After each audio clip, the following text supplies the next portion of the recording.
All right, Mrs. Fawn's here. We have finally gotten to January. It's only taken us to March in our real time, real world. But we're going to be reading January. I'm going to read all of the characters' chapters within January in one sitting here. So hopefully you're able to listen to it in one sitting. Jessica. Act 6, Scene 1. Anna's house was small but cozy, just the right size for her and her mother. It was painted white with gray shutters, and there was a nice front porch. Anna met us there. We said our hellos, and before I knew it, my mom was shaking hands with Terry. That's Anna's mom. Terry invited my mom in for a cup of coffee, and they disappeared into the kitchen. Anna led me to her bedroom. I hope our moms become friends, I said. Me too, Anna said. My mom doesn't have any. Neither does mine, I thought. In California, my dad was always the one working and socializing, while my mom hung out with me. We didn't see him much. Even back then, he was very busy. He called the other day and asked Mom if she'd received the divorce papers. That was it. He didn't even ask to talk to me. You're reading Belle Teal, I said to Anna. I saw the book sitting on her nightstand. Do you like it? I do, Anna said. Mom brought it home for me from the library where she works. I didn't know Terry worked in a library. How exciting. I wanted to talk to her about books. And then Anna told me that her mother was taking some art classes. She showed me some of her mom's artwork. Amazing. I immediately thought of Danielle and hoped she would get a chance to meet Terry and discover for herself the connection that they shared. After that, Anna showed me the rest of her books and her rock collection. Then I taught her how to make worry dolls, something I'd learned about from one of the characters in a book I read. I figured the dolls could worry about my dad because I was done with that. Our play date was perfect, and it flew by like a day at the amusement park. We said our thank yous and goodbyes and agreed to do it again. Driving home, Mom said, What you heard about Terry was right. Poor girl. I stayed quiet.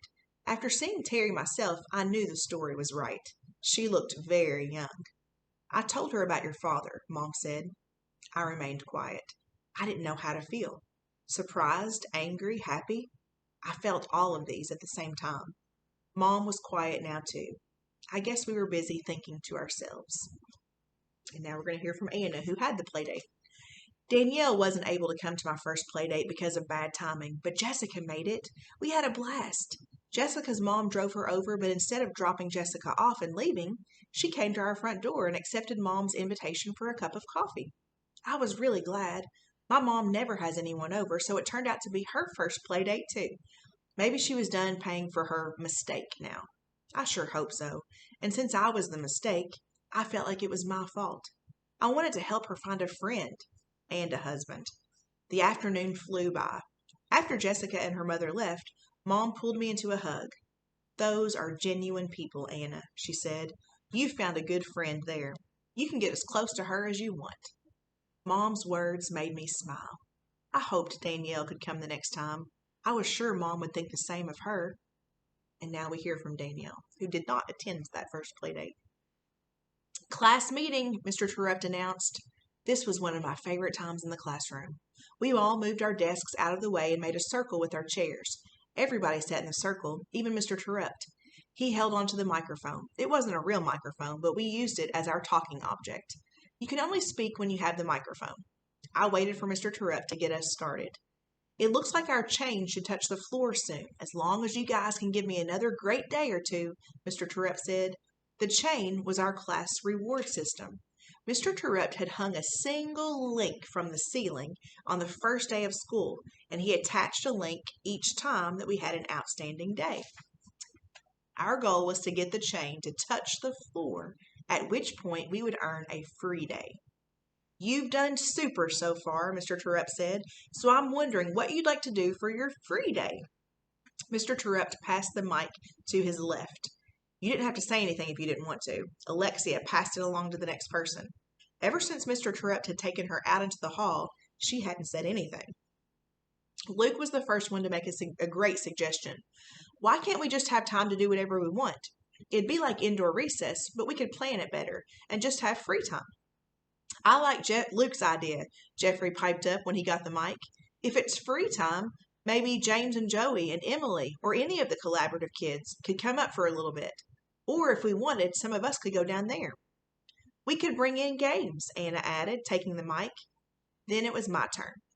I think we should do what everyone would I think we should do what everyone's suggested for part of the day, I said, but maybe we could go outside too. Everyone cheered. It was weird having the other girls agree with me. If Alexia had been her old self, she would have controlled them. But now that Alexia was sidelined, all the girls got along better. Not having wars didn't mean everything was perfect. I still had a problem. Anna. I hadn't gone to her play date because I'd been too chicken to ask my mom. I made up some excuse about it being a bad weekend for my family. Jessica told me she had a great time and that Anna's mom was friendly. Now Anna asked us about coming over again. Find out when it'll be a good weekend for your family, and we'll plan the play date for then, Anna told me. I've got to mention it to my mom this time. I just have to. Mr. Terupt was last to speak at the meeting. I like what I've heard, he said. We could plan for part of the day to be spent inside playing games, and then we'd get some fresh air. I'll think about it some more and let you know. But first you need to earn that last link. Meeting adjourned, he said. He always ends by saying that. I really like these meetings. The first time we had one, Mr. Terupt told us that it was a way for everyone to have a voice. I didn't get it at first, but now I do. Peter. We finally earned a class reward, or almost. I really hoped Mr. T would come through for us about going outside, so I shot my hand up as soon as class started the next day. What is it now, Peter? Mr. T said. Have you thought about us going outside? The school rule says we can't go out in the snow. We can go out on the blacktop, but it's too crowded and there's nothing to do. Everyone was quiet. They listened because they knew I was right. Well, Peter, I like how you're thinking ahead. I did talk to Mrs. Williams, and she gave us special permission to go out in the snow as long as everyone has snow pants and hats and gloves and boots. She gave us special permission even after we all saw her underwear? I asked. Yes, Mr. T said, trying to move us past the giggles that started. Permission for the snow? I asked again, just to make sure I had it right. In the snow, Mr. T said. The key being everyone needs to bring their stuff, or else we can't go out. I couldn't believe it. When I went to bed that night, I had visions of snowballs dancing in my head. It was going to be the best class party day ever. Jessica again. Act 7, Scene 1. The class bubbled with energy. Mr. Terupt had just attached the last link needed for our paper chain to touch the floor. The links were hard to come by with the likes of Peter and Alexia in our classroom, but we did it, finally. Congratulations, you've earned your free day, Mr. Terupt said, a class party day. Peter couldn't believe it. None of us could, really, but Peter was beside himself. The only thing he could wrap his brain around was going outside to play in the snow. Don't forget your snow stuff, California girl, he said to me. I didn't need reminding. It was all I could think about, but not because I was excited. Act 7, Scene 2. I raised my hand tentatively and waited for Mr. Terupt to call on me. It was nearly time to go home, and I couldn't wait any longer. You have a question, Jessica? Yes, sort of, I said. I have a problem. I don't have any snow pants. I didn't need any in California. Silence. It was like I had sucked all the excitement out of the classroom with a gigantic vacuum hose. Peter glared at me. I couldn't look at him. Then I saw Luke raise his hand. Mr. Terupt called on him. Yes, Lukester. Well, I have a pair of snow pants Jessica can borrow. They're my sister's old ones. That a boy, Lukester, Peter yipped. Saved. Thanks, Lukester. That's very nice of you, Mr. Terupt said, looking in my direction. I'm sure Jessica will take them. I could only nod. Yes, Peter yelled. This is going to be great. I thought so too, especially after Luke's generosity. I always thought Luke only cared about himself. Maybe I was wrong to prejudge him. Mr. Terupt sat at his desk smiling. He reminded me of the old professor in The Lion, the Witch, and the Wardrobe. Did he know everything? Luke. 27 links. That's how many it took for the chain to hit the floor. I was wrong. I had estimated 26. Mr. Terupt had us estimate the final number when we only had 5. Most everybody jotted down random guesses, but I took a ruler and measured the length of what we had and the length left to reach the floor. The real problem was that the links were all different sizes. a variable that I couldn't control. I averaged the links that were hanging and used that to help me come up with 26. All right, gang, Mr. Terupt said. 27 links. Let's see if anyone guessed that. He had all of our guesses stuffed in an empty coffee can. I was hoping to be the closest. Maybe nobody got it right. He pulled our little scraps of paper out one by one. 21, 30, that's a dollar word. 50, everyone laughed except me.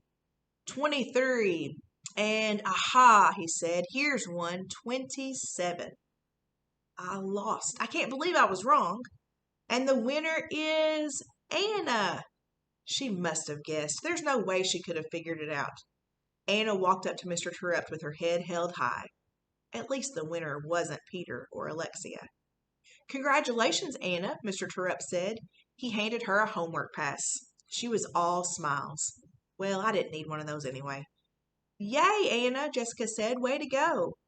But wait, Mr. Terupt said. There seems to be one more estimate that is correct. It must be Luke's, I heard someone whisper. Drum roll, please, Mr. Terupt said. And the second winner is Peter. No way, I screamed inside my head. Of course, Peter made a major production of walking to the front of the room and taking a dramatic bow. Thank you, he said. This is a great honor. Mr. Terupt handed him a homework pass. Get out of here, he said. Everyone laughed except me. Peter flashed his homework pass in my face. The Elmer's sneakers hadn't bothered me, but this did. I felt hot. My face and my ears burned. I turned lobster red. I could feel it. I'm going to get even, I thought. The chain has touched the floor, Mr. Terupt announced. It is time for a free day. My colleagues, dollar word, and I were in for a treat. Mr. Terupt told us that we could be going outside. Great, I thought. But what's the catch? Was he going to tell us to bring our shovels, also a dollar word, to find out how many scoops it would take to clear the parking lot? Nope. Just snow pants, hats, boots, and mittens, dollar word. We had the okay from Mrs. Williams to play in the snow as long as everyone had the proper snow clothes. Jessica threw us the curveball, and boy was it a bender. She didn't have snow pants. Talking about hitting us with the unexpected. So, who comes to the rescue? Me. I had to. Plus, I like Jessica. She was serious about school, and I didn't want to miss the chance to inoculate, big time dollar word, Peter with a snowball. Jeffrey. It's not your fault. That was what Jessica had said to me, and that was what I kept repeating in my head. The only other person to ever tell me that was Michael. It was just before he died. I have a hard time believing it, but his words still make me feel a little better. I need his words and Jessica's, because I know Mom and Dad blame me. They sure don't love me. Why else are they so silent? They don't speak to me, rarely, and they never speak to each other. Dad has started going to work again, but Mom mopes around the house. She hasn't been out of her pajamas since Michael's funeral. Christmas was tough again this year. It was our second one without Michael. Not that we celebrated either time. Dad got a tree this year, though. It showed up one day in our living room. I put a few decorations on it, and Mom pretended it wasn't even there. And Jeffrey has concluded the January chapter. February's coming up.